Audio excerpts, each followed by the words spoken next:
Whoa, already? Alright, we'll take a break, Mute. I mean, it's just one. I get you're still waking up. Okay, you want to know more about my job. I travel about in space, solving mysteries and charming girls with dialogue wheels. Yep. Pretty much my job. I want to travel around space, solve mysteries and charming men with dialogue wheels. That's really cool. Well, maybe I could do without the dialogue wheels. Those seem like the kind of interaction model some kind of otaku shut-in would develop. See how it forces you into situations that don't necessarily like. But I think it'd be great to be the security program for someone like that. Just a little ship like... It would be a great start for me. If you'd have me, of course. I'm sure I could be useful. What if you get infected by some sort of alien virus, or get sucked into some sort of time wormhole, or kidnapped by space pirates looking for a wife?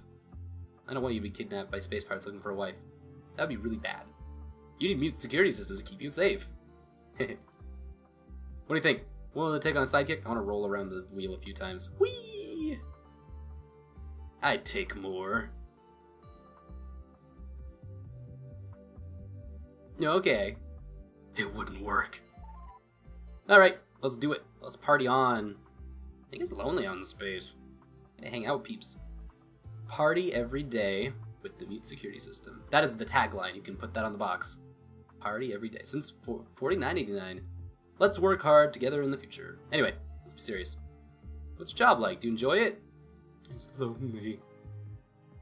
I just said it was lonely. It's lonely. Good thing I'll be here for you then. Teach people the galaxy and solving mysteries, and I can keep you sane in your lonely travels. It's perfect. But anyway, all this talk really just makes me want to continue finding out my whole story. I'm sorry, I'm just enjoying how the game is critiquing its own systems. It's like, yeah, 3 options. Pretty limiting. Kind of crappy. Best we can do, but still really underwhelming. It's gonna be fun. I want to learn who I am with the help of a cool space investigator. We're like the Ghostbusters, but for space stuff. I'm a cowboy. On the steel horse I ride. Oh, AI psychology. Did I miss that? I didn't ask her anything, but I talked to an AI psychologist to get some context for the whole robot girl shit show you've got going on. It's fine that you're the whole stoic loner type and all, but it might be good for her to get some help. Anyway, I've attached what they said and figured you'd appreciate it. No need to thank me. Dispatch control out. While meaningfully different on a lot of levels, AI construct psychology is generally modeled after human psychology. And I personally found this is where most problems manifest. Often the biggest issue in AI-human relationships has very little to do with any universal particulars of AI psychology, and more to do with the very different perspectives on morality. Simply put, even now, human society is not really meant to accommodate immorality. Were an ordinary human to live for hundreds of years, they'd likely have a very similar experience. When you do a single thing for centuries, you eventually hit a limitation of differentiable skill. For example, a 500-year-old artist is more experienced than a 300-year-old artist, but the difference is so subtle, it's drowned out by all the other factors to most people. At a certain point, too much experience actually becomes a detriment, becoming too overwhelming to parse and prioritize in most cases. Even given consistent processing power increases, as per Robertson's law, there is simply an upper bound in scalability when it comes to processing memories, and after centuries this begins to take a toll. What this translates to generally is a feeling of overwhelming despondency. Although to much younger beings, AIs included, these sentiments can feel more akin to an old man shouting, "Get off my lawn!" It comes from a greater sense of ennui than that. A feeling of one's own mastery and knowledge of a subject being trivial compared to societal trends that become increasingly alienating. It often contributes to a feeling of helplessness. What was pioneered in 27th century AI psychology, then called robopsychology, was the idea of a respecialization. For beings that exist in social spheres with humans, the best way to stave off those feelings is to consider the much larger scale. Instead, focus one energies on a whole new field, where learning new skills has a much larger personal impact than refining something one has already mastered. For example, I personally used to work as a photographer until moving on to human psychology, then later AI psychology. I still take some pictures now, of course, and keep up with the work of people like Mark Lee, but I find it's much easier to be positive thinking and optimistic if I don't consider advancement of that medium to be important in my life anymore. I'm sure someday I'll feel the same way about psychology, finding new limitations and attitudes to be frustrated by, but it'll be comforting to know that I could help people while I was emotionally able to, no matter how cynical and slow I'll inevitably get. Generally, I find a good time to consider respecialization is around 400-year marker. Although, obviously, it depends on each individual, I don't know anything about your particular circumstances. It sounds like culture shock is also a very significant factor, and that can change things a lot too. I'd be very happy to speak with the construct in question at my private office on Earth, though. Consider it a personal favor for all you've done for me in the past. Aw, thanks, Dr. Autumn. That's super rad. Also, we just got a whole bunch of AI juice on there, so that's fun to play with. Also, AI juice. That sounds weird. Yeah, that's a lot. This is the transhumanist kind of part of things, trying to identify what kinds of ways the human body or society or systems at large that we work with every day change based on ideas of near immortality. It's kind of fun. In one way, this is not necessarily the kinds of things that you would ask when you externalize age like high fantasy does with the elves and the high elves. They live 400, they live 1,000 years. It's no big deal. They're like 430 and they look like they're 12. There's like, hold up.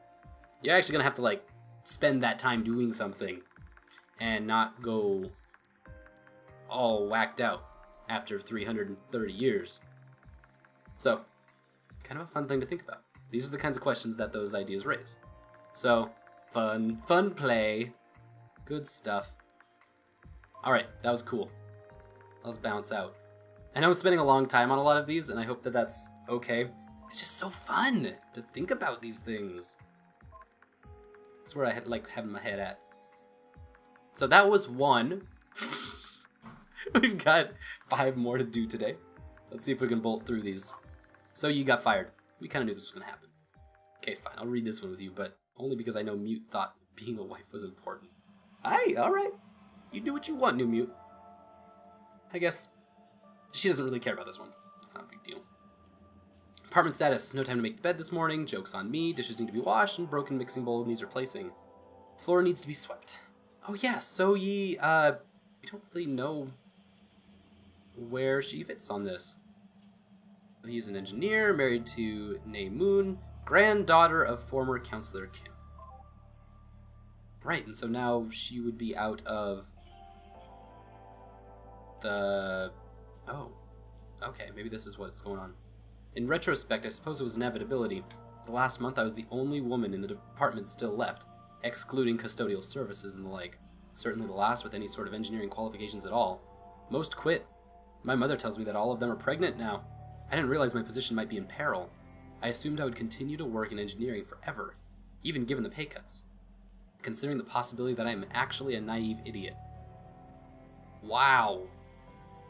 These stipends have been so great that they have created an entirely, just an enormous gender-based rift in the entire culture. Just divided it right down the middle. That's amazing. Yesterday, I delivered my report on the radiation problem to the research chief. The entire presentation took an hour, covering most of the material in the 100-page report, and he seemed to find my conclusions both reasonable and useful. At least he said as much, and he was taking notes the whole time. He seemed satisfied that I had proven the hypothesis that increased levels of ambient radiation had a negative impact on fertility rates. I'd like to extend this research further, I told him. I have reason to believe that not only could it be hypothetically have an impact, that the low birth rates on the Mogungwa are related. New Mute, please! Trying to read. Oh, geez, she totally is.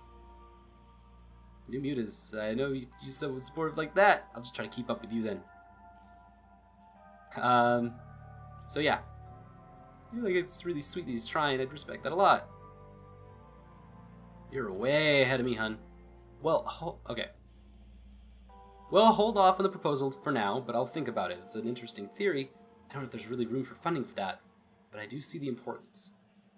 Do not understand why he did, because near the end of the day I got the message from him saying that I was fired effective by the end of the tomorrow. I feel as though I should have seen it coming. I suppose the friendliness was cowardice and an unwillingness to deliver the message to my face. I feel betrayed by his actions.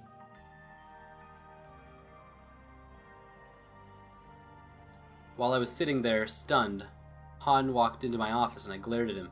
He told me that my replacement had to be decided and that he wanted me to put his name in as the most qualified. I glared at him more. Han was that jerkbag. Speechless that he would suggest such a thing. If you don't, I'll tell your husband that you... Then he made a vulgar hand gesture towards his mouth. Sickened. I was angry. My boss treating me as though I had no value was bad enough, but to be blackmailed by someone like Han? Beyond reproach. Still angry thinking about it, actually. I wanted to tell him to leave me alone, that I never would. What I really wanted to say was fuck off. I tried. I was unable to work up the nerve, and all I could do was log off my workstation for the last time, watch the image of Naemoon on the desk fade away. I did not want him to see it. I tried to storm out of the office, but he grabbed me by the arm. He said that he meant what he said in a threatening tone. I didn't care anymore. Do what you will, I choked out, yanked my arm away. I hurried out, not caring what people thought as I left the department looking upset. His threats were disgusting, but at that moment I felt like they had held no power. I already lost my job, most thing important to me. If I have no purpose, it's hard to be afraid. I feel stupid and naive for not realizing the timing could not have been more of a coincidence. Being fired right after delivering my last report? Maybe I should have held on that report, stalled. Maybe I should have known how precarious my position was. I'm an idiot.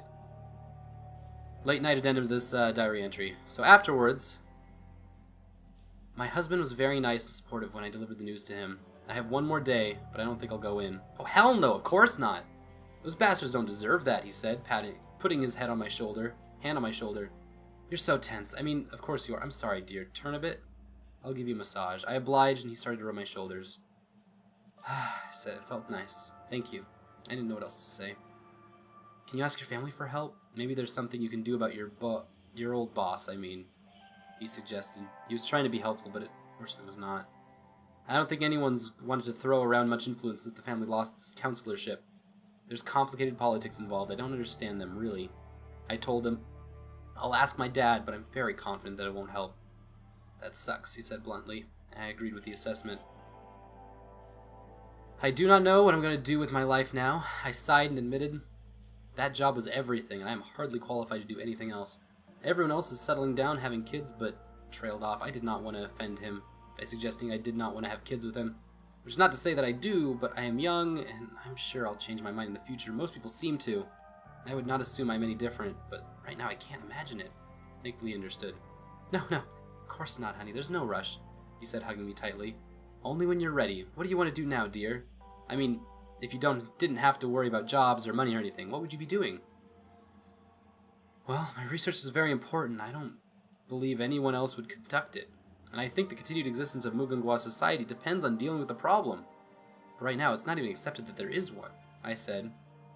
I would continue working on it regardless. It is that important. Then you should keep doing it. If it's that important to you, you're a tough girl. I believe in you, he said to me. It means a lot to me that he says those things. I turned around, sat on his lap, and hugged him. Thank you for saying that. I don't know what I would do without you. He kissed me on the forehead, a gesture that I appreciated a great deal. You're right. I am tough. It's important work. I have to keep at it even without an official budget. The future of the ship's at stake. I believe in you, sweetie. I'm only kind of just realizing that this is kind of the real story here. That the work So Yi's doing might actually be the thing that ruined everything. Which Mute had no part of, or could even know that. But she did pass the bills, so I don't know. Can't know these things are going to happen. I truly do not know what I would do without the man in my life. He does not really understand the importance of what I was talking about. I know I have tried to explain without any success, but he's very kind and supports me regardless, and I have come to realize that it is more important. If I was still single, alone, when I received the news I was fired, I don't know what I would do. I would still be alone in my room, crying helplessly, I have no doubt. I would have no determination. It was only because of his words that I'm convinced I must persevere. Yes, dear, I mean it. Even if I don't like you reading over my shoulder while I'm writing, he's doing it right now. I will certainly acknowledge that you're the greatest thing in my life, and that I'm very happy to have married you. Oh, certainly. Feel free to squeeze me tighter, but right now, I'm going to start transferring documents from work such that I can start planning to continue my research on the radiation problem from home. I feel freshly inspired. I may be a naive idiot, but I'm determined, and I have confidence that I will be able to prove my case. Well, that's kind of nice. It's got a good ending. Totally didn't realize it. That's like the whole point. That's why there's nobody left, isn't there? The radiation problem. Oh, silly. Solon, you're silly.